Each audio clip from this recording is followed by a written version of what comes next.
Bien, bonjour à tous, Mathieu Bolomé. Donc, je travaille pour le pôle Végépolis Vallée, pôle de compétitivité du végétal. Donc, je suis chargé de projet basé à Lyon. Je m'excuse d'avance pour la caméra, puisque petit souci de connexion, donc je préfère qu'on m'entende bien plus que qu'on me voit bien. Donc voilà. Donc, bienvenue pour ce cinquième webinaire au sein de notre semaine thématique, cinquième édition qui s'est consacré cette année à la thématique de la décarbonation, avec comme grande problématique sur cette semaine la réduction de l'empreinte carbone sur toute la chaîne de valeur du végétal. Quelles solutions innovantes proposées par nos adhérents? Donc, Elsa, tu vas pouvoir changer de diaporama, de diapo, pardon. Yes. Quelques mots, tout d'abord, pour ceux qui nous connaissent pas. Donc, Gépolis, pôle de compétitivité, pardon, du végétal. Un pôle qui réunit aujourd'hui plus de 675 membres sur toute la chaîne de valeur du végétal, donc c'est-à-dire des thématiques allant de la génétique jusqu'à Oh, la ça marche. valorisation du végétal. Donc voilà, on va avoir des adhérents qui vont être présents sur des thématiques d'innovation variétale, des thématiques d'agriculture, comment dire, de technologies qui gravitent autour des productions agricoles, des productions qui se veulent hyper transversales, hein. On est vraiment sur tout ce qui touche de près ou de loin à la plante. Et puis ensuite, sur la partie transformation-distribution, c'est une valorisation qui n'est pas uniquement humaine et alimentaire.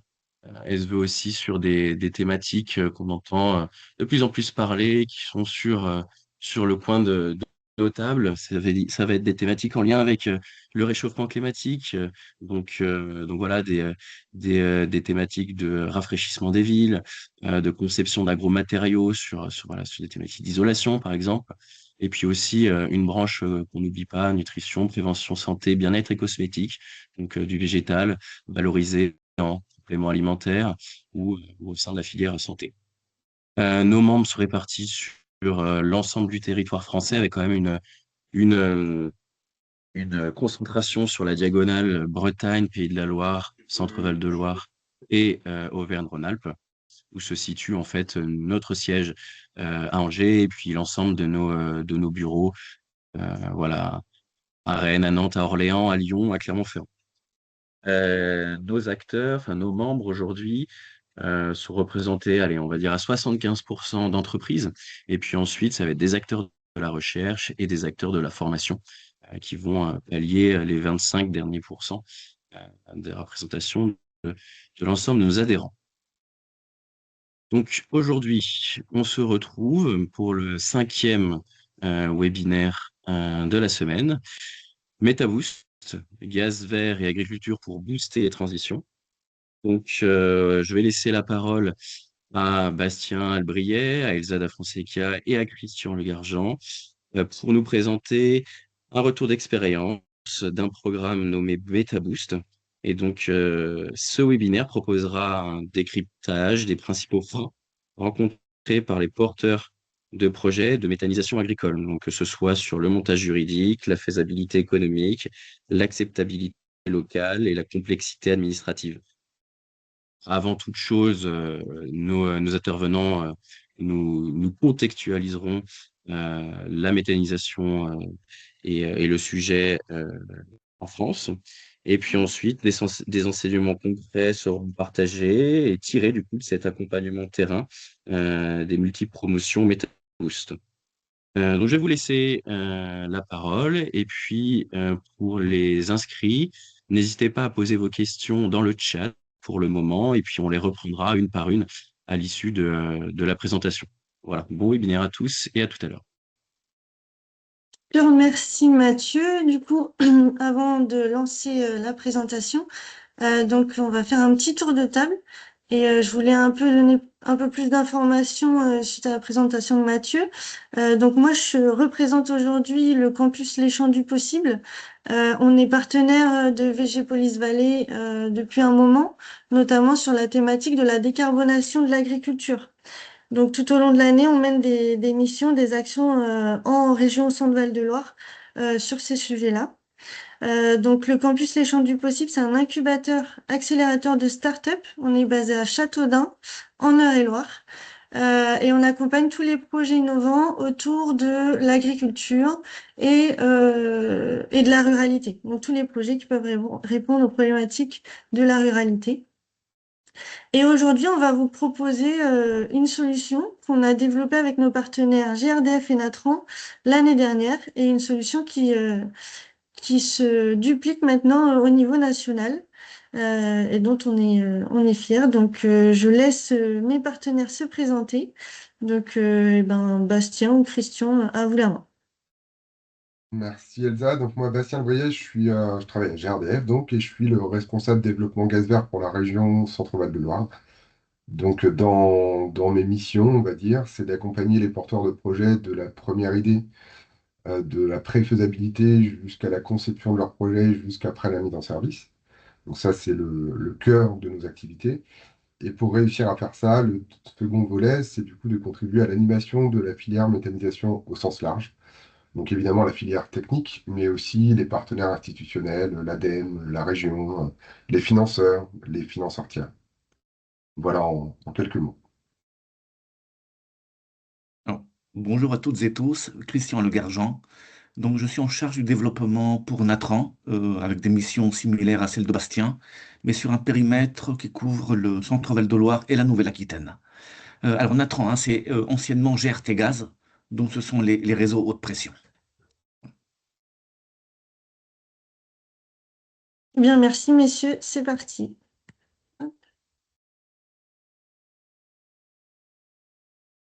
Oui, bah avant qu'on rentre dans le vif du sujet et dans le cœur du programme MetaBoost, on voulait un peu recontextualiser le sujet.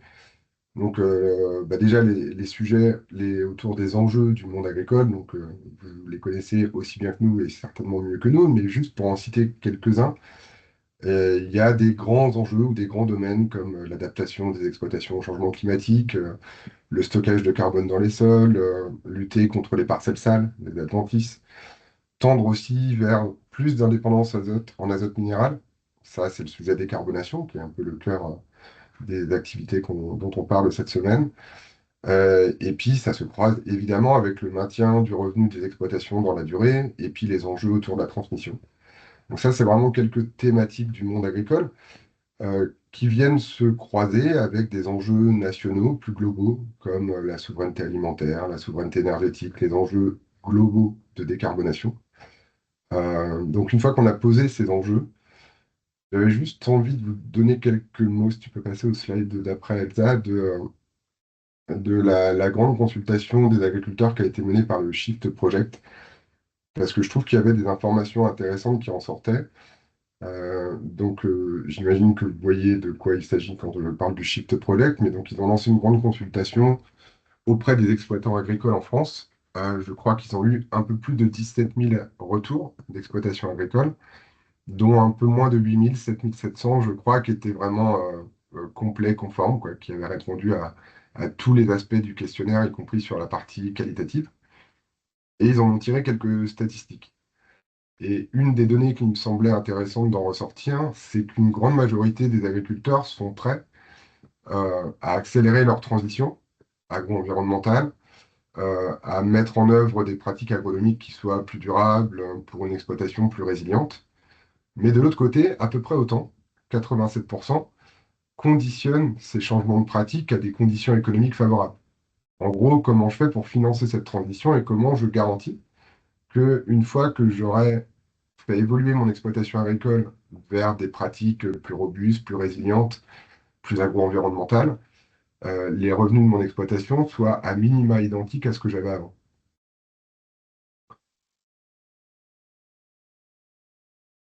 Et c'est là où finalement on peut aussi intégrer la méthanisation comme une partie des solutions euh, qui va pouvoir permettre aux agriculteurs de se projeter dans des changements de pratiques.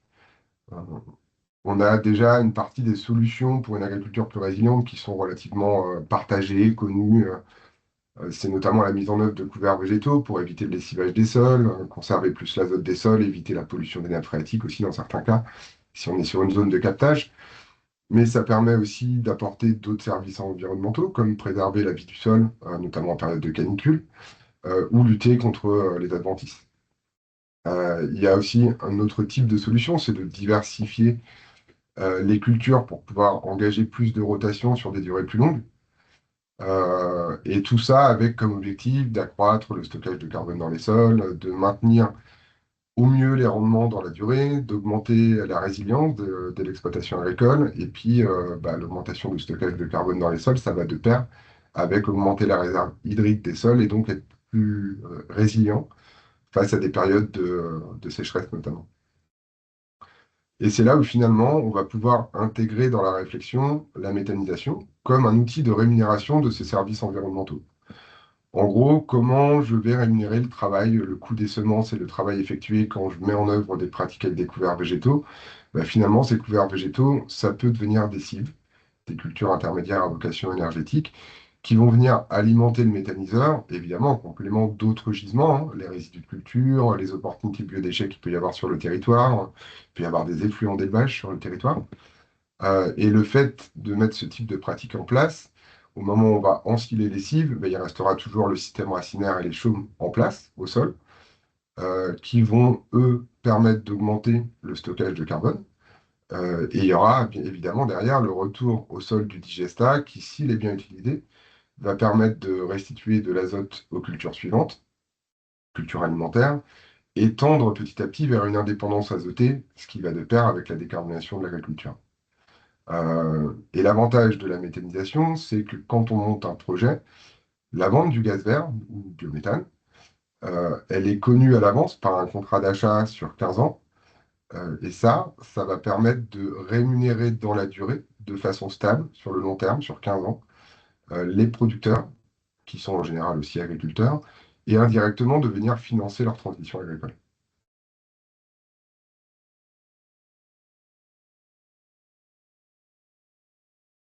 Alors voilà, j'enchaîne. Alors vous connaissez peut-être, hein, mais là je vais parler de la méthanisation. Qu'est-ce que c'est? Pourquoi c'est utile? Vous voyez sur la photo, sur la diapositive, une photo d'un méthaniseur, donc avec les dômes, hein, qui sont bien caractéristiques et qui représentent les digesteurs. Donc ce sont les lieux où se prépare, hein, la digestion anaérobique de la matière, qui sont à l'origine de la production du biogaz.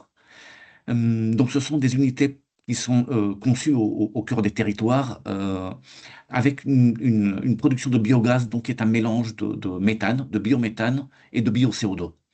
Ce biométhane est épuré, est injecté dans les réseaux ensuite, et avec l'avantage de produire un gaz qui a les mêmes caractéristiques chimiques, hein, que le gaz naturel, et donc avec l'avantage d'être une énergie stockable et non intermittente.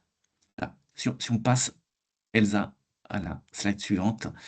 Alors voilà, qu'est-ce que c'est? Donc, vous voyez dans le diagramme au milieu, c'est la méthanisation, donc avec les digesteurs, la production donc de biométhane et de bio-CO2. Alors, les intrants, sur la partie gauche, hein, du diagramme, les intrants peuvent être de plusieurs types. Alors, nous pouvons retrouver des résidus de l'agriculture, des effluents agricoles, comme Bastien l'évoquait tout à l'heure, des cives, donc ce sont les cultures intermédiaires à vocation énergétique. Nous pouvons retrouver aussi des déchets des collectivités, voilà, tout ce qui est déchets de cantine, des biodéchets en fait, hein. Mais aussi des déchets de l'industrie, ça peut être de l'industrie agroalimentaire, ça peut être des déchets de fruits ou de légumes, hein, par exemple de la production de boissons ou des conserveries, et aussi des bouts de stations d'épuration, qui peuvent être des intrants méthanisables.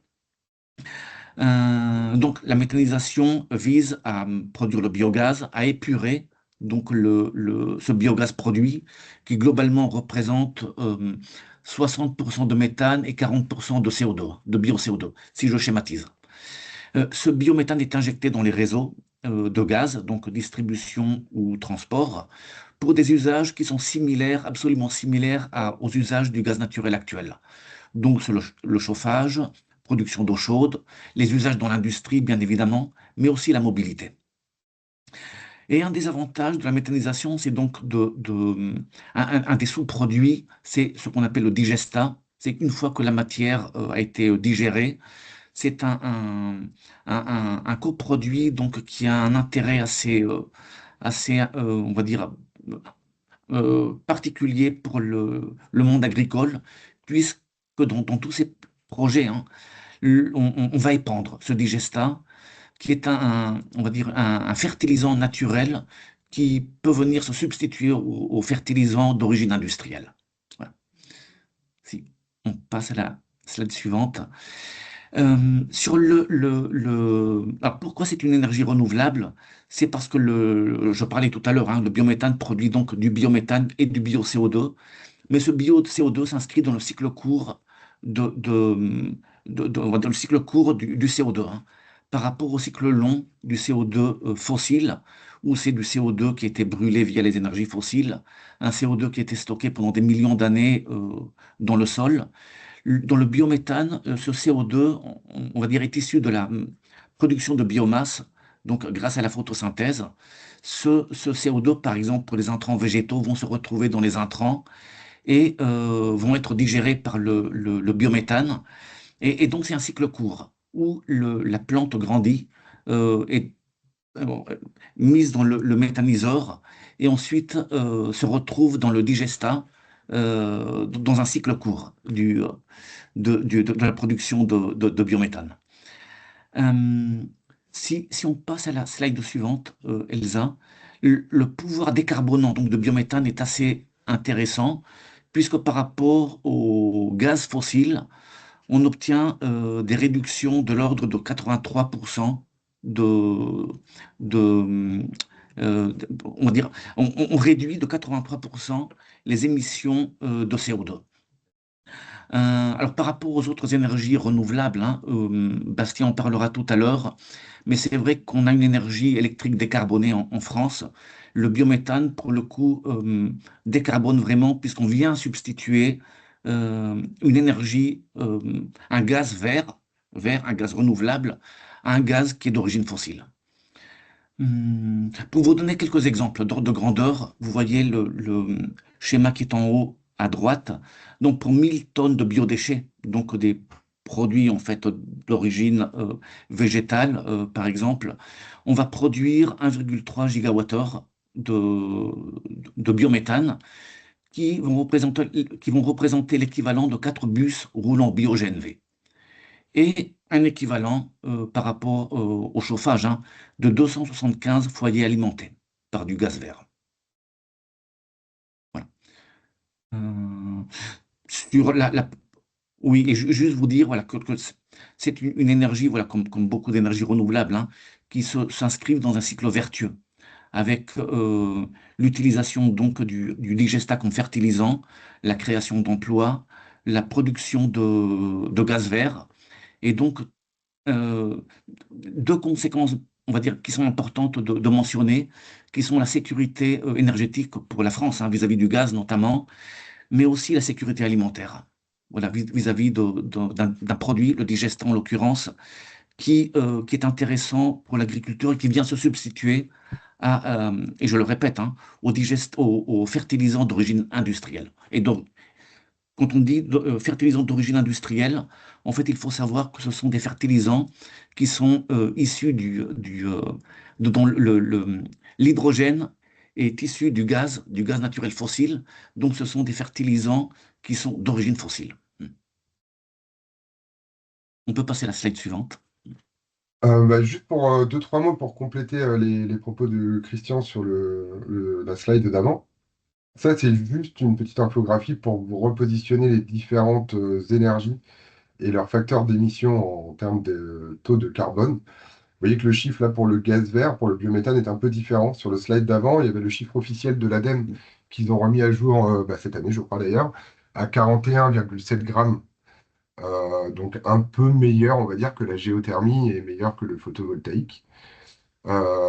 Mais dans le calcul, dans la norme utilisée par l'ADEME, ils ne pouvaient pas prendre en compte le retour au sol du digestat, parce que le digestat a un statut de déchet en méthanisation. En gros, ce n'est pas un produit qui est vendu à la ferme, c'est bien un produit qui est restitué aux fermes. La seule partie économique, c'est la prestation en tant que telle, mais ce n'est pas le produit qui est vendu. Et dans les normes de calcul de l'outil de l'ADEME, les déchets ne peuvent pas être pris en compte sur le facteur d'émission en CO2. Mais si on prenait en compte le retour au sol du digesta, l'analyse de cycle de vie complète du biométhane en considérant l'épandage du digesta, ça ferait un facteur d'émission pour le biométhane de l'ordre de 23 grammes par mégawattheure, ce qui la positionne plutôt au niveau de l'éolien dans le taux de carbone. Donc ça, c'était un premier point pour vous montrer à quel point ça décarbone. J'ai vu une question sur la source, c'était sur je crois que c'était les syndicats des énergies renouvelables, il me semble, mais la source doit être en bas. Attends, sur ce slide-là, elle n'est pas là. En tout cas, c'est un chiffre, ce sont des chiffres nationaux.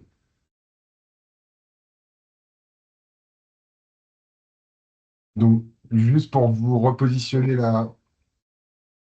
Alors, le nucléaire, oui, je vais répondre à la question. Juste, on revient sur le slide d'avant. Sur la partie nucléaire, il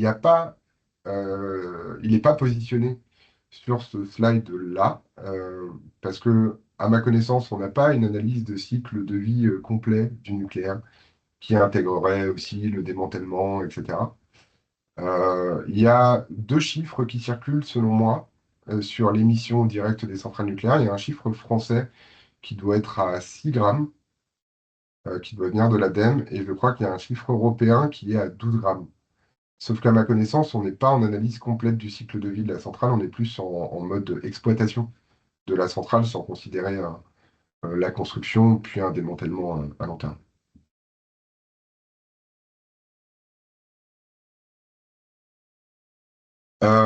Oui, juste pour repositionner le biométhane, alors il y a des enjeux nationaux, voire internationaux au niveau européen. Dans le cadre de la souveraineté énergétique dont parlait Christian juste avant, la Commission européenne s'engage et demande aux États membres de produire l'équivalent de 35 milliards de mètres cubes de gaz vert d'ici 2030. Ça a été traduit en France par des ambitions 2030 à 44 TWh de gaz vert dans les réseaux en 2030. Donc c'est plutôt très ambitieux.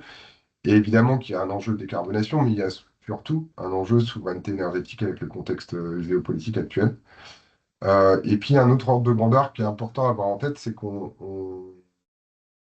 si on regarde le mix énergétique français aujourd'hui, on consomme à peu près 25% d'électricité par rapport à tout ce qu'on consomme en énergie en France et à peu près 20% de gaz. On va dire que les proportions entre électricité et gaz ne sont pas si éloignées. En gros, c'est un quart d'électricité, un cinquième de gaz et le reste, c'est d'autres énergies. Et quand on regarde ensuite les usages qui sont faits du gaz, il y a certains usages qui ne seront pas électrifiables. Par exemple, certains usages dans le monde de l'industrie. Quand on a besoin de très hautes températures ou quand on utilise le gaz comme une matière première pour produire d'autres choses. Là, évidemment, qu'on ne peut pas substituer l'électricité au gaz. Il y a aussi des enjeux autour de la mobilité lourde. Donc, on sait que le gaz sera indispensable au mix énergétique de demain parce qu'il y a des usages qu'on ne peut pas remplacer. Et donc, on a besoin de le verdir, ce gaz. Donc, ça, c'est l'un des enjeux aussi décarbonation, c'est qu'on sait qu'on en aura besoin demain. Puis un autre enjeu, plus à l'échelle des territoires et plus à l'échelle du monde agricole qu'on a déjà évoqué un peu en introduction, c'est que c'est aussi la seule énergie renouvelable qui s'intègre très directement au métier de l'agriculteur, c'est-à-dire qu'il peut avoir un lien direct avec la mise en œuvre d'une transition agroécologique pour lui ou d'une transition agro-environnementale pour lui, en lui apportant des services en termes de rémunération, mais aussi des services agronomiques comme le retour au sol du digestat, plus d'indépendance azotée, stocker plus de carbone dans les sols. Donc ça, voilà, c'était pour les aspects où le biométhane, on sait que demain et durablement, on en aura besoin. Et en plus, il peut être utile sur d'autres leviers. Alors évidemment, et c'est ce dont on va parler après, et c'est toute la genèse en fait de la réflexion autour de MetaBoost, il y a aussi quand même quelques étapes à franchir pour réussir à développer un projet de méthanisation agricole. Parce qu'il y a besoin de se former, de connaître qui sont les acteurs de la filière. On sait qu'on va avoir besoin, pour faire accepter son projet dans son territoire, de mener de la concertation. Il faut réfléchir et comprendre les différents modèles économiques, connaître le cadre réglementaire, et enfin, savoir étape après étape, comment on fait concrètement pour développer un projet. Alors, avant de parler sur les projets, hein, les phases d'un projet de méthanisation et rentrer un peu dans la complexité de ce que c'est un projet méta, quelques chiffres, quelques chiffres sur la méthanisation à ce jour en France. Donc, il y a presque 800 sites qui injectent du biométhane dans les réseaux. Vous voyez le camembert qui est tout en bas. La plupart de ces projets, presque les trois quarts, hein, représentent des projets agricoles. Donc, soit des projets agricoles autonomes, hein, donc des projets menés par un agriculteur en autonomie, ou agricoles territoriales, ce sont des projets de collaboration entre des agriculteurs et puis des collectivités, par exemple, pour récupérer le volet gisement des collectivités qui a été évoqué tout à l'heure. En termes de capacité injectée, un peu plus de 15 TWh par an, donc 15 371 gigawattheures par an, capacité totale installée au réseau en décembre de cette année. Si tu passes à la slide suivante. Et concernant les projets, ce qu'on appelle les projets dans le registre de capacité, ce sont les projets en fait en développement qui sont inscrits quand ils demandent des études auprès des opérateurs de réseau. Ils sont inscrits dans un registre où qui va leur donner en fait le ticket d'entrée et une file d'attente pour pouvoir injecter le moment venu. Donc ce sont des projets en développement qui vont se mettre en service, on espère, la plupart d'entre eux, dans les années qui vont venir, d'ici 2030. Donc il y a 729 autres projets dans le registre qui représentent 17,5 TWh par an. Alors, juste une mention sur les régions. Pardon, Elsa, juste. Alors, le graphique nous donne registre des capacités, puis les capacités aussi réservées, le total réservé, c'est-à-dire sites qui injectent, plus sites qui ont réservé leur capacité. On voit que la région Grand Est, euh, Hauts-de-France, Normandie, Nouvelle-Aquitaine, Pays de Loire, lidèrent quand même un peu la filière en termes de volume. Voilà. Tu peux passer la slide suivante. Sur un projet, comment se déroule un projet? Alors, il se développe sur plusieurs années en fait, hein, sur on va dire une moyenne qui va de 3, 4, voire 5 ans quand il y a quelques aléas. La première des choses, quand un groupement d'agriculteurs, par exemple, commence à réfléchir sur la méthanisation, les questions du gisement disponible se posent évidemment, hein. Gisement agricole sur qu'est-ce que j'ai comme gisement? Est-ce que ce sont des cives? Est-ce que ce sont des résidus agricoles, des issues de céréales par exemple? Le volet effluent d'élevage, si je suis en polyculture ou j'ai des élevages en propre. Il y a aussi le gisement du territoire. Il a été évoqué le gisement des collectivités, les biodéchets, mais aussi le gisement industriel, voilà, issu de l'industrie agroalimentaire principalement. Donc tout ça, il faut un bureau d'études pour aider les porteurs de projets à dimensionner son projet, à savoir quelle technologie de méthanisation utiliser, évidemment la taille.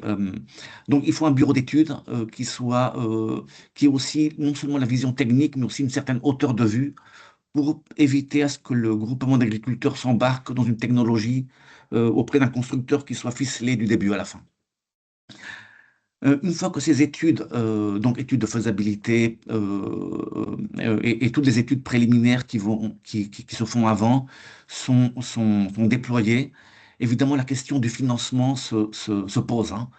Donc financement, qu'est-ce que ça veut dire? Ça veut dire que les porteurs de projets peuvent apporter des fonds propres, en général de l'ordre de 20%, mais aussi il y a tout le volet du financement bancaire, c'est-à-dire le crédit bancaire. Donc au travers d'une banque ou d'un groupement, d'un consortium de banques, donc un crédit qui peut représenter entre oui, 60-70% du projet. Donc c'est important voilà, de monter des dossiers qui soient le plus sérieux possible. Mais il n'y a pas que les fonds propres et le financement bancaire. Il y a aussi les subventions qui peuvent aller jusqu'à 10-15% dans certains cas. subventions donc auprès de l'ADEME, par exemple, mais auprès de la région, du département, voire des collectivités. Et puis le financement participatif aussi, qui peut être un atout intéressant en termes d'acceptabilité. Voilà, le financement participatif permet donc à des riverains de participer soit financièrement au projet, soit au niveau de la gouvernance. Une fois que, voilà, que ces volets, hein, études, financement, se concrétisent, il y a toute la phase développement, donc au sens dépôt du dossier administratif. Il faut savoir qu'un projet méta, c'est une installation ICPE. Et globalement, il y a trois types d'ICPE, hein. Il y a ce qu'on appelle la déclaration. Pour la déclaration, c'est le régime le plus simple et qui concerne les projets dont le tonnage, hein, est inférieur à 30 tonnes par jour. Quand le tonnage est entre 30 tonnes et 100 tonnes par jour, tonnage d'intrant, hein, je précise, là on est sur le régime d'enregistrement. Et une fois qu'on dépasse les 100 tonnes de jour, on est sur le régime autorisation. Évidemment, ce sont des régimes qui sont différents. L'autorisation, par exemple, est un peu plus complexe parce qu'elle nécessite des études complémentaires, des études d'impact, des études environnementales dans certains cas, et puis une enquête publique. L'ICPE enregistrement, voilà, oblige une consultation publique, mais plus simple. On va dire c'est un régime qui est en moyenne peut-être celui qu'on observe le plus souvent dans un projet méta, et qui va se situer donc entre la déclaration, qui est le régime le plus simple, et puis l'autorisation, qui est le régime le plus complexe pour les projets les plus grands en taille.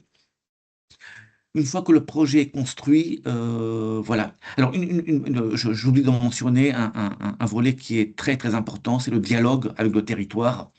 Le dialogue, la concertation avec les différents acteurs, les différentes parties prenantes du riverain, par exemple, du territoire. On ne peut pas faire un projet sans communiquer et sans avoir cette démarche de transparence auprès des parties prenantes locales sur pourquoi le projet, comment ça se déroule et comment tout ça va être mis en œuvre. Une fois, alors ce dialogue, hein, commence idéalement depuis le début depuis le début du projet, depuis la phase de réflexion, et puis il va se poursuivre tout au long du projet, même durant la phase de vie du projet.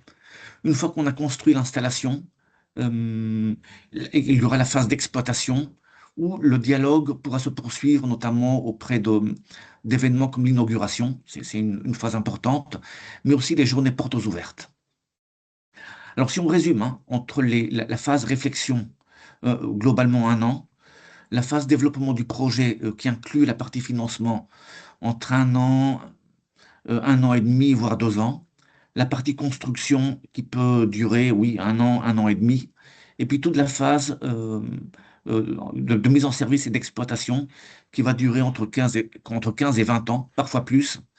Et voilà. Voilà. Donc, je pense qu'on a fait un petit peu le tour. Merci Christian. En fait, c'est en partant de ce constat-là que la méthanisation avait de l'avenir, mais que le développement d'un projet de méthanisation était assez complexe et assez long, et surtout que très peu d'accompagnement était offert aux agriculteurs, surtout, enfin, du moins c'est un constat sur notre territoire, qu'en fait on a réfléchi avec nos partenaires GRDF et Natran à créer ce programme d'accompagnement MetaBoost qui est en fait dédié à accompagner les agriculteurs de l'idée à la construction du site de méthanisation. Mais ça s'est fait en 2 temps. Premièrement, on a déjà fait un Living Lab sur la méthanisation. Donc le Living Lab, c'est quoi? C'est 1 an d'ateliers, donc tous les 2 mois, sur les problématiques qui tournent autour du sujet de la méthanisation. Et dans ces ateliers, à chaque fois, on a ouvert le dialogue aux élus, aux experts, aux agriculteurs, etc., pour qu'à la fin de cette année d'atelier, on puisse en fait avoir des solutions et un livrable notamment pour développer la méthanisation en région Centre-Val de Loire. Suite à ça, on est rentré dans la deuxième phase du coup avec nos partenaires GRDF et Natran dans le développement et la co-création du programme MetaBoost qu'on va vous présenter aujourd'hui, qui est 100% gratuit et qui est destiné aux agriculteurs qui souhaitent se lancer dans un projet de méthanisation. L'idée de ce programme, c'est d'accompagner de manière dynamique et rapide pour que le projet ne dure justement pas des années à se développer. Voilà. Donc ce programme, il est divisé en 3 phases et ces 3 phases vont vous être présentées par Bastien. Donc, dans l'inspiration, il y avait du programme, hein, des 3 phases, il y avait évidemment aussi l'ADN du campus des Champs du Possible, qui est un incubateur aussi de start-up de l'agrotech. Et donc, l'idée, et ça partait aussi de l'analyse qu'on avait, nous, du terrain, quand on accompagne des agriculteurs, c'est que sur des projets de méthanisation, c'est que si l'accompagnement est trop distendu, c'est-à-dire qu'on y réfléchit un peu, puis après on reprend son activité d'agriculteur, et puis on y revient, mais 6 mois après, finalement, souvent on revient un peu à la case départ et on se repose les mêmes questions et on est obligé de reconstruire toute la démarche parce que c'est pas si simple. Et donc l'idée, c'est de le faire en 3 phases indépendantes qui sont plutôt rythmées, qui s'inspirent justement de l'ADN d'un incubateur de start-up, pour ne pas laisser retomber le soufflet et pour que à chaque fois, on valide une étape. Alors bien sûr, on est sur la pré-faisabilité. Donc, les phases sont indépendantes pour les agriculteurs, c'est-à-dire qu'un agriculteur qui souhaite réfléchir à la méthanisation peut très bien s'inscrire dans la phase 1 de MetaBoost. Ça ne va pas lui prendre tant de temps que ça. Ça va se passer sur, en général, 3 semaines et au pire sur 6 semaines. Et les ateliers, on va les détailler après, mais ça va durer maximum une dizaine d'heures en tout pour avoir une vision à 360 degrés de la méthanisation et avoir déjà une préétude de faisabilité de son projet, du projet qu'il pourra mener, et savoir si ça vaut le coup pour eux ou non de s'engager dans la phase 2. Donc c'est là où on dit que les phases sont indépendantes. De s'engager dans la phase 1 n'engage pas automatiquement l'agriculteur à s'engager dans la phase 2, et c'est la même chose, une fois qu'on est à la fin de la phase 2, évidemment, on n'a pas d'obligation à se lancer dans la phase 3 qui va concerner vraiment le déploiement opérationnel du projet. Donc l'idée, c'était vraiment de préparer, former, accompagner pas à pas les agriculteurs avant de leur présenter les acteurs de la filière qui sont capables de transformer leur projet et de faire des études plus spécialisées, on va dire, plus détaillées. Et là, c'est des études qui deviennent payantes dans la phase 2. Mais l'idée, c'est déjà qu'on les ait rassurés sur le fait qu'ils maîtrisent les sujets autour de la méthanisation et qu'ils savent d'emblée qu'ils ont un projet viable dans les mains, même s'il il y a encore besoin de le peaufiner. Donc un peu plus en détail, la phase 1, elle est structurée du coup en, on va dire, 4 ateliers. Alors on peut l'organiser un peu comme on veut, hein, on a le droit de fusionner les ateliers. Dans l'idée, c'est vraiment de répondre aux attentes des agriculteurs qui sont dans une promotion. Et les promotions d'agriculteurs qu'on a déjà accompagnés, à chaque fois, ça commence par une première visio ou une première rencontre où on se met d'accord sur le format. C'est-à-dire, est-ce qu'on décide de faire plutôt un atelier par un atelier? Est-ce qu'on le fait le soir? Est-ce on fusionne 2 ateliers, on bloque un après-midi? Quel jour on le fait? Donc l'idée, c'est vraiment de s'adapter aux besoins et aux contraintes des agriculteurs. Malgré tout, les thématiques, elles restent là. Il y a un premier atelier qui est un peu la méthanisation de A à Z, ou alors la vision 360 de la méthanisation, qui est là pour remettre tout le monde à niveau, comprendre qui sont les acteurs de la filière, de quoi on parle quand on parle de la chaîne du gaz, quelle est la dynamique autour du biométhane, quelles sont les perspectives, le droit à l'injection, comment ça fonctionne, les différentes étapes réglementaires nécessaires pour développer un projet de méthanisation, et puis comment finalement on va pouvoir souscrire un tarif d'achat du biométhane et sécuriser sur une période de 15 ans son chiffre d'affaires. Évidemment, il y a aussi les enjeux autour du financement, de la levée de fonds propres, comment je vais réfléchir dès la conception à l'optimisation de mon site de méthanisation pour qu'il soit le plus performant possible et le plus optimisé par rapport à mes besoins. Donc voilà, tout ça, on le voit dans un premier atelier qui va durer 2 heures, 2 heures et demie. Et après, on rentre vraiment dans le vif du sujet pour qu'ils puissent se confronter à la méthanisation pour moi. En général, c'est pas un agriculteur tout seul, c'est un petit groupe d'agriculteurs ou un groupe un peu plus grand parfois d'agriculteurs qui se structurent pendant la campagne MetaBoost. Et dès l'atelier 2, on va leur permettre de se projeter dans le concret de ça pourrait donner quoi pour moi un projet de méthanisation.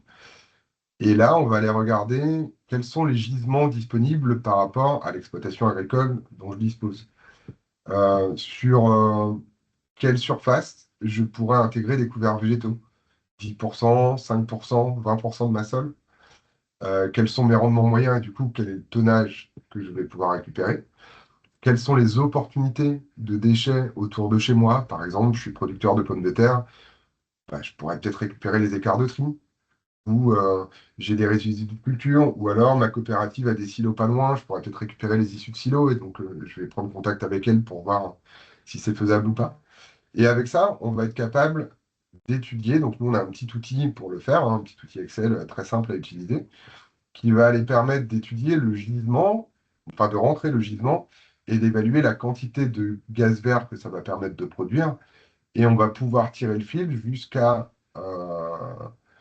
donner le chiffre d'affaires correspondant, puisqu'on va pouvoir calculer le tarif d'achat du biométhane, le chiffre d'affaires correspondant et un EBE estimatif évidemment à ce stade et qui est moyen, qui représente la moyenne des projets en France, mais qui va permettre tout de suite de savoir si on a un projet qui paraît économiquement viable, il a atteint la taille critique suffisante, ou s'il est un peu trop petit pour atteindre ces critères-là, et dans ce cas-là, il va falloir reprendre la réflexion sur avec qui je pourrais m'associer, ou est-ce que je fais rentrer un développeur dans le projet ou pas, etc. Et dans le même atelier, on va aller regarder l'implantation possible du méthaniseur dans son territoire. Alors, on va commencer par regarder quelle serait l'implantation optimale d'un point de vue logistique, c'est-à-dire se mettre au cœur de son gisement. Mais évidemment qu'on va croiser ça avec des enjeux d'acceptabilité territoriale et réglementaire.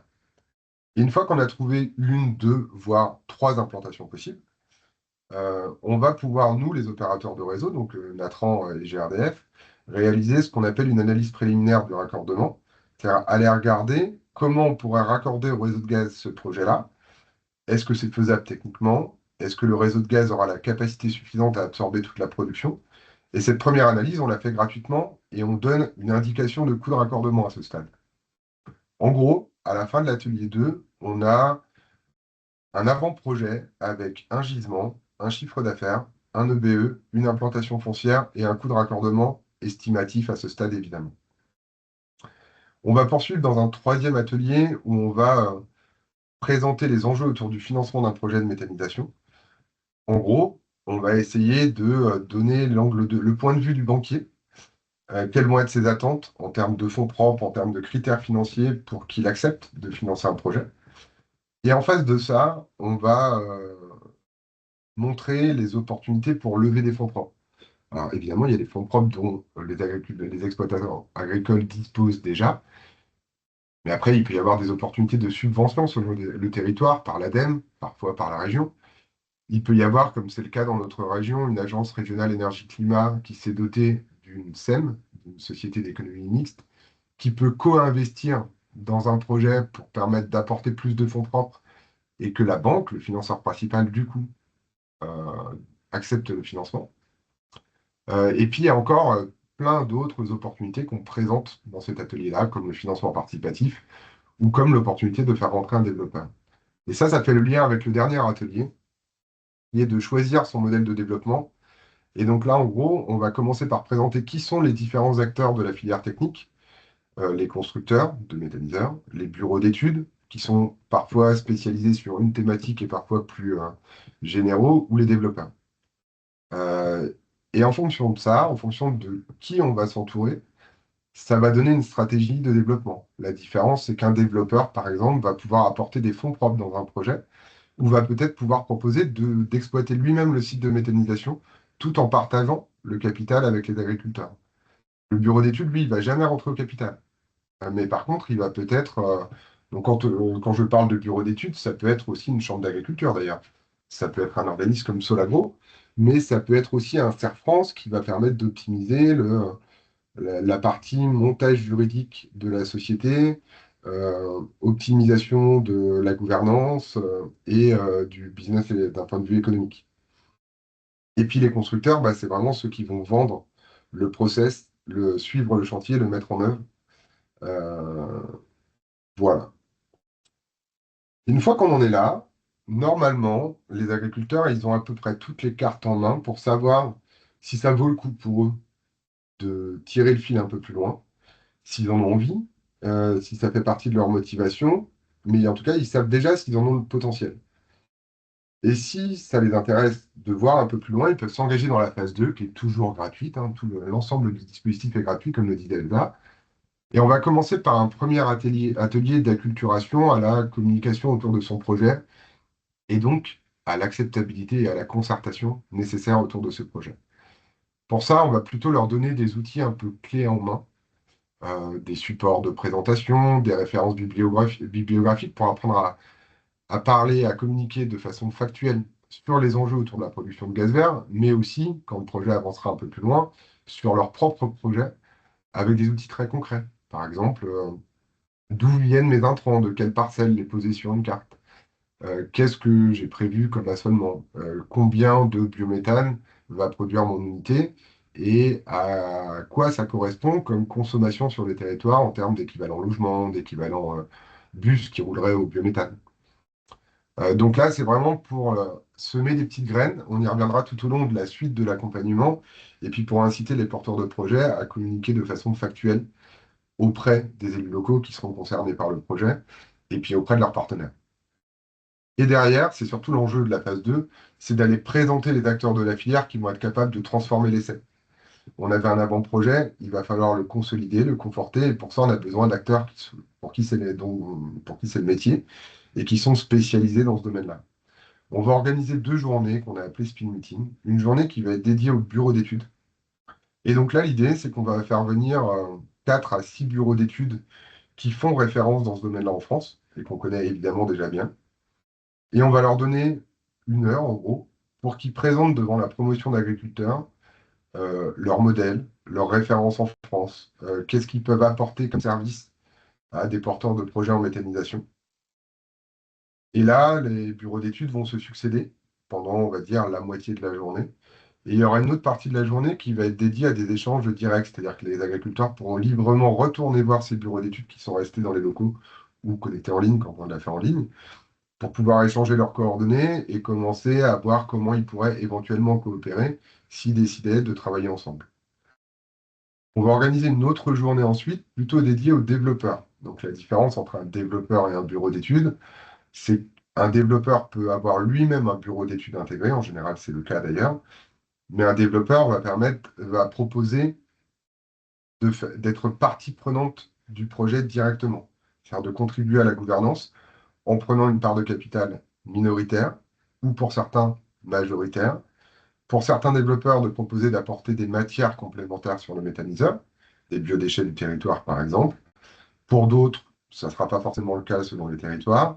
Et pour certains développeurs, ils vont aller proposer d'exploiter le site pour le compte du groupe, et d'autres, ça ne va pas être leur modèle. Donc il y a différentes typologies de développeurs, mais leur point commun, c'est qu'ils sont tous capables, si c'était la volonté des porteurs de projet, de contribuer en apport de fonds propres à la gouvernance du projet. Donc là, c'est exactement le même modèle. Sur une journée, on va inviter 4 à 6 développeurs qui font référence sur le territoire. Ils vont présenter leur modèle et leurs références. Et il y aura aussi un temps d'échange dédié pour échanger les coordonnées et poursuivre et prendre des rendez-vous, par exemple, pour creuser le sujet pour les projets, ce coup-ci d'un point de vue individuel, projet par projet. Donc là, on en arrive à la fin de la phase 2. Si tout va bien, les agriculteurs ont toutes les cartes en main pour faire un choix stratégique. Avec qui je décide de m'entourer pour développer mon projet? Déjà, première étape, go no go. Est-ce que j'ai envie d'aller au bout et de lancer concrètement mon projet ou non? Et si oui, avec qui je m'entoure? Et là, ils vont aller choisir parmi tous les acteurs qu'ils auront rencontrés, celui ou ceux, parce qu'on peut aussi choisir un bureau d'études agronomiques ou une chambre d'agriculture, parce qu'on a un vrai besoin d'accompagnement sur ce sujet-là particulier. Et en complément de prendre un développeur. On n'est pas obligé de choisir que l'un ou que l'autre. Et là, si on choisit des acteurs de la filière pour transformer l'essai, ben finalement, c'est eux qui vont prendre le relais. Alors, Metaboost sera toujours présent pour continuer à suivre l'avancement du projet et proposer des services, Mais on rentre dans ce qu'on a appelé la phase 3, qui va être le développement concret du projet. Donc le lancement des études payantes, la préparation des dossiers réglementaires comme le permis de construire, la demande ICPE, la recherche de financement en parallèle, la levée de fonds propres, la constitution de la société de projet.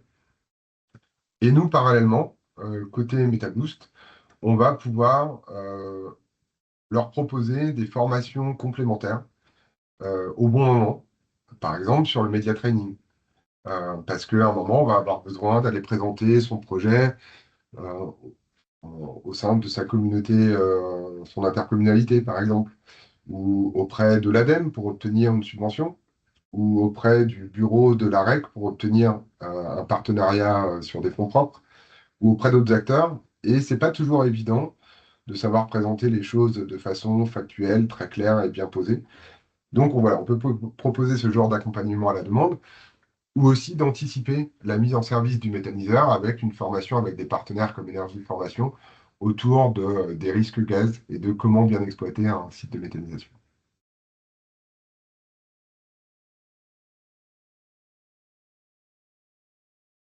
Et donc, ce programme a déjà été testé une première fois avec les agriculteurs autour de notre campus de Châteaudun. Et donc, on voit ici leurs témoignages.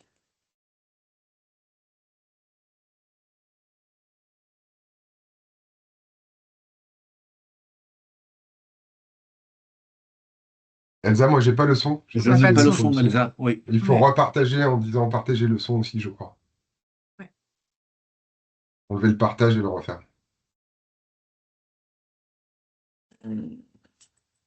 Le son.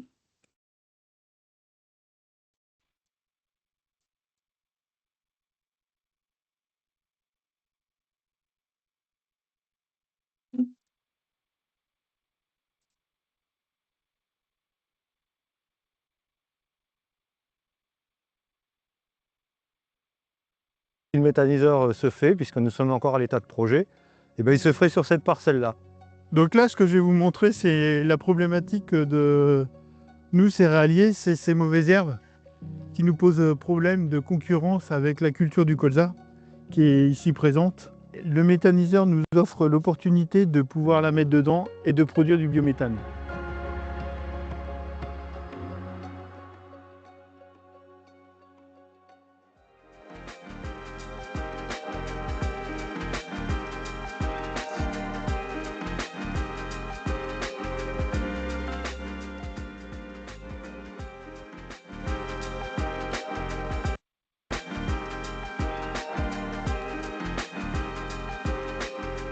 Le programme MetaBoost est né de ce qu'on a créé en 2021, le Living Lab.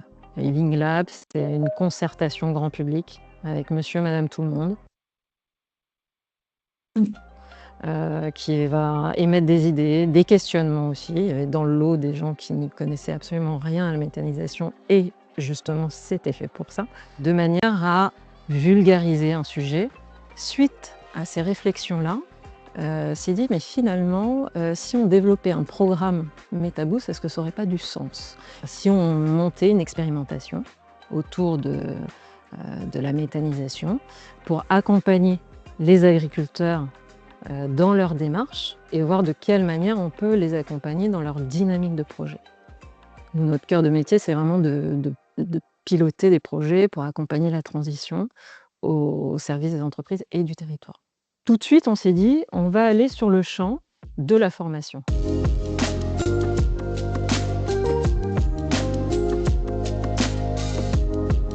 On est 7 dans le groupe, éleveurs et céréaliers, qui forment une bonne complémentarité, une bonne dynamique de groupe. Ça permet de mieux avancer que si j'étais tout seul. C'est à 7 qu'on va lancer le méthaniseur. Et partager le risque financier, avoir des angles différents, des points de vue différents, avoir un échange, ne pas oublier certains aspects. Donc c'est encore mieux de ne pas être seul et de partager ça en groupe.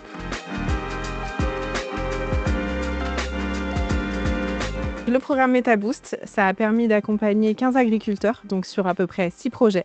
L'idée, c'était quand on est porteur d'un projet de site de méthanisation, qu'on n'a pas les clés, ben, on peut venir à cette formation et on a pu accompagner ces 6 projets tout au long du parcours pour apprendre ce qu'il faut mettre dans un méthaniseur, les réglementations autour, comment on gère aussi les éventuelles relations avec le grand public, l'entourage, faire de la pédagogie, mais surtout de leur donner des clés concrètes pour pouvoir aller jusqu'au bout de leur projet. Parce que souvent, l'idée, elle est là, il y a des envies, il y a des choses qui se créent. Mais pour aller tout au bout, on voit qu'il y a tout au long du parcours tout un tas de freins, de portes qui peuvent se fermer. Et nous, l'idée, c'est comment on ouvre ces portes, comment on lève ces freins et comment on prépare bien son projet pour pouvoir le faire aboutir. C'est un projet qui va forcément s'inscrire dans le temps. Moi, j'ai mes enfants qui arrivent derrière, qui sont aussi dans l'agriculture. C'est bien sûr eux qui feront vivre ce projet-là. Je vous dis, vu les sommes qu'on engage dans un projet comme celui-ci, on ne peut pas faire ça à la petite semaine, d'où l'importance d'être formé, oui. La formation était complètement salutaire, on va dire, pour un projet comme celui-ci.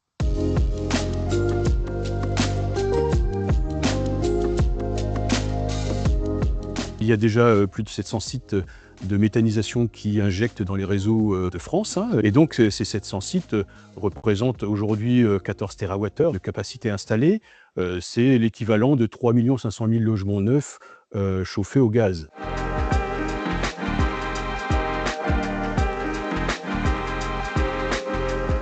GRDF affiche un objectif ambitieux, puisque nous visons 20% de biométhane en 2030, ce qui représente une multiplication par 5 de la capacité de production de ce nouveau gaz vert à injecter dans les réseaux. On ne peut pas se satisfaire d'importer du gaz fossile, de le distribuer, peser sur la balance commerciale de la France, et autant produire localement, proprement, en faisant bénéficier aux agriculteurs notamment de cette production de gaz vert.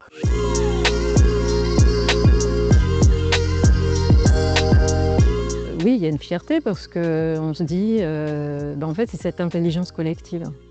Là où on est dans un monde où on est de plus en plus tourné vers l'individualisme, la propriété du projet, de l'idée, en fait, on explose ça. On fait tout l'inverse. Et ça fonctionne. Et c'est pour ça qu'en fait, pour le coup, je ne suis pas la seule à partager cette fierté-là, à la ressentir. Tous au niveau partenaire public-privé, on se donne tellement les uns les autres. Une gouvernance collégiale, sans monopole d'un partenaire plus qu'un autre, en fait, ça fonctionne.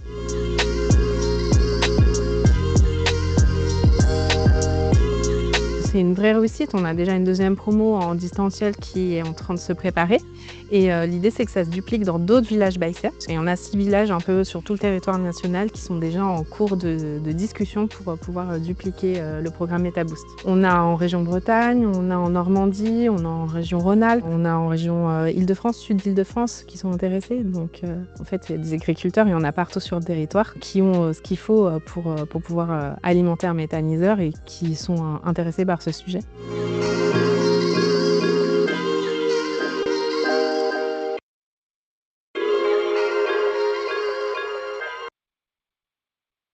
Eh bien, merci à tous. Je ne sais pas s'il y a eu des questions du coup dans le chat, parce qu'en partageant, je n'ai pas accès au chat.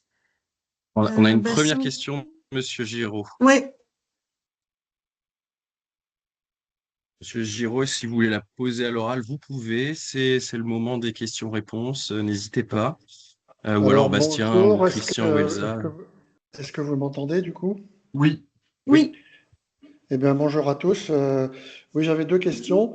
Une première pratique. Donc, est-ce qu'on peut par exemple approvisionner un méthaniseur avec du foin qui ne serait pas de bonne qualité pour donner à manger aux animaux? Donc, est-ce que ça peut servir d'intrant et à quel prix de valorisation?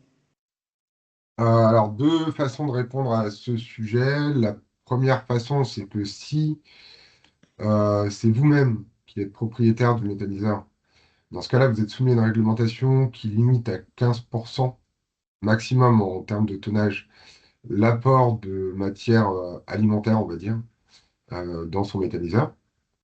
Ensuite, si c'est par opportunité, c'est-à-dire que vous n'avez pas votre propre méthaniseur, mais vous avez finalement du foin qui devient un déchet, parce que vous n'allez pas pouvoir l'exploiter comme vous aviez prévu de le faire, par opportunité, vous pouvez vous rapprocher d'un méthaniseur du territoire et à les faire tenter de faire un deal de gré à gré entre les producteurs du site de méthanisation et vous. J'ai un exemple à vous donner. Je ne pourrais pas vous donner le prix parce que, ils l'ont négocié entre eux, donc je ne l'ai pas. C'était pas pour du foin, mais c'est un méthaniseur d'ailleurs qui a été parrain de la première promotion MetaBoost, donc Tevi Biogaz, qui est en Eure-et-Loire, au nord de l'Eure-et-Loire. Ils ont un voisin en grande culture qui fait du bio. Et de temps en temps, il a des cultures sur certaines parcelles qui n'ont pas réussi. Et ils ont un deal entre eux qui est que quand sa culture n'a pas réussi, ils vont racheter, en gros, au prix du travail plus l'investissement, sa production de cette parcelle sur le méthaniseur. L'idée, c'est que l'agriculteur en bio qui a raté sa culture perd pas trop d'argent, en gros, qui rentre dans ses frais. Et c'est une petite opportunité pour le méthaniseur d'avoir un peu plus de matière en plus. Donc oui, ce type de deal, ça se fait. Trouver un prix, bah, ce sera du gré à gré. Si vraiment c'est un déchet, ça sera un peu pour amortir les coûts, mais pas pour en tirer un bénéfice. Parce que normalement, c'était plutôt une culture alimentaire, là, en l'occurrence, qui était prévue pour les animaux. Mais je ne peux pas vous en donner un prix précis. Ok, merci. Et alors la deuxième question, c'est quel est le montant d'un investissement, alors on va dire de base ou moyen, enfin, qui permet déjà d'avoir une rentabilité satisfaisante. Quel est le coût de l'investissement? Euh, alors, pour atteindre un seuil de rentabilité, on va dire satisfaisant, ça dépend évidemment de pas mal de paramètres, hein, vous imaginez bien, la distance au réseau, le type de matière qu'on va mettre dedans, etc. Mais pour fixer les esprits, il va falloir avoir à minima, allez, on va dire 8000 tonnes de matière à valoriser sur l'année. Ça, c'est pour donner un exemple en tonnage.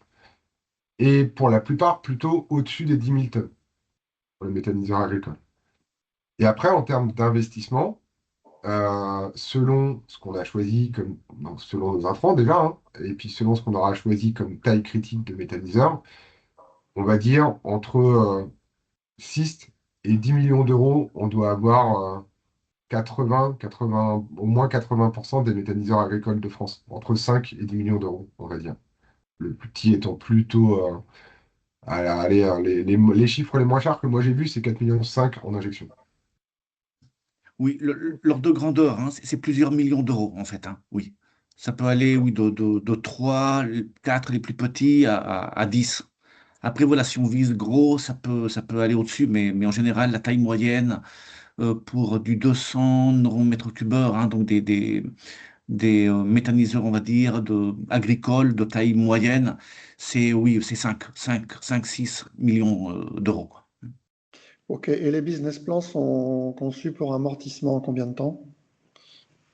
Du coup, on a un retour. Alors, si on regarde le TRI projet, hein, si on regarde le taux de retour sur investissement, c'est plutôt selon les cas, hein, parce que ça dépend évidemment de pas mal de choix stratégiques. Est-ce qu'on génère un emploi direct, deux emplois directs? Est-ce qu'on fait l'exploitation soi-même ou pas? Enfin, voilà, il y a plein de conditions.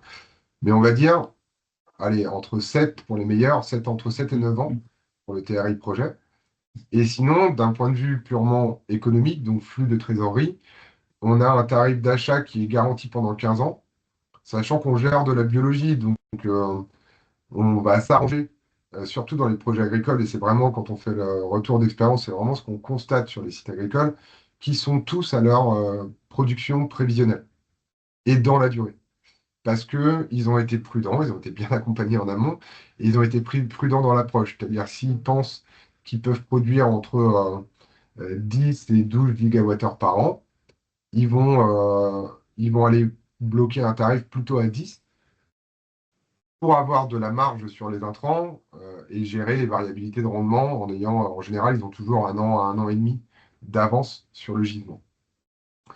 Euh, sur le chiffre d'affaires, donc je disais, il est garanti pendant 15 ans. La banque, elle, en face, sur le crédit principal, comme elle va prendre plusieurs sécurités, elle va en général faire un crédit principal sur plutôt 13 ans, pas la durée totale. Je sais pas si ça répond à votre question à la fois sur le TRI projet et sur comment on monte un projet en termes de Eh financement. ben, oui, oui, d'accord, très bien, merci. Pour vous donner aussi un ordre de grandeur, pour les méthaniseurs moyens agricoles, dans la région, on est sur un chiffre d'affaires annuel, je dirais entre 1,5 million et 2 millions, si on va taper à peu près les sites médians, hein, pour un investissement, on va dire, de aller 6,5 millions. Ça, c'est pour avoir un chiffre un peu médian. Il y a plus gros, il y a plus petit. D'accord. Merci. Merci, Monsieur Giraud. Est-ce qu'on a d'autres questions au sein des participants? Il y a une question à laquelle je n'ai pas tout à fait répondu tout à l'heure sur les facteurs d'émission. Il y a la base empreinte ADEME qui est accessible, enfin qui est en accès libre, il faut juste créer un compte pour y avoir accès. Sur les données autour des autres énergies, photovoltaïques, tout ça, vous allez les retrouver dedans. Vous allez aussi retrouver le chiffre que Christian vous a présenté, le 41,7 grammes pour le biométhane. Et moi, sur le slide, j'avais un chiffre plus ancien, le 23 grammes, qui avait été fait par un bureau d'études, pardon, en intégrant le retour au sol du Digesta, donc en ACV complet. Donc, ce n'est pas la même norme que celle qui est utilisée pour l'ADEME, qui ne considère pas le retour au sol du Digesta, parce qu'elle ne considère pas la partie de déchets, elle considère que ce qui est commercial. Mais en tout cas, les autres chiffres pour le photovoltaïque, pour l'éolien, le 41,7 grammes, tout ça, vous retrouvez ça dans la base empreinte de l'ADEME.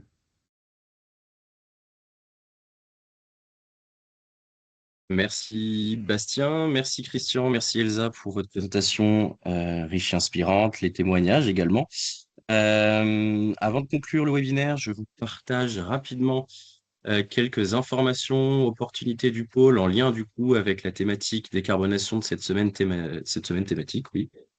Est-ce que vous voyez bien mon écran? Donc voilà, c'est un projet que va porter le pôle, une opération collective financée par l'ADEME. Donc voilà, nous sommes en cours de recrutement d'une dizaine d'entreprises. L'objectif de cette opération collective, c'est d'accompagner de manière collective et individuelle la décarbonation, les projets de décarbonation des différentes entreprises qui seront choisis à l'issue des candidatures. Donc, pour plus d'informations, cette opération est portée par mes collègues Victor Noël et Marianne Simoneau. Vous avez leur contact en bas de diapositive. N'hésitez pas à les contacter au besoin ou revenir vers moi pour que je puisse vous mettre en relation. Voilà. Le projet sera déposé en mars. Donc, le timing est assez serré, mais nous avons encore le temps de réceptionner des candidatures. Donc, n'hésitez pas. Voilà. Merci à tous. Encore une Merci fois, à merci tous. à Elsa, à Christian, à Bastien. Merci pour vos échanges. Et puis, on va pouvoir clôturer. Je vous souhaite une bonne journée. Merci à vous. Salut, au Bonne revoir à journée. vous. Merci Bonne beaucoup. journée. Merci. Au revoir. Au revoir.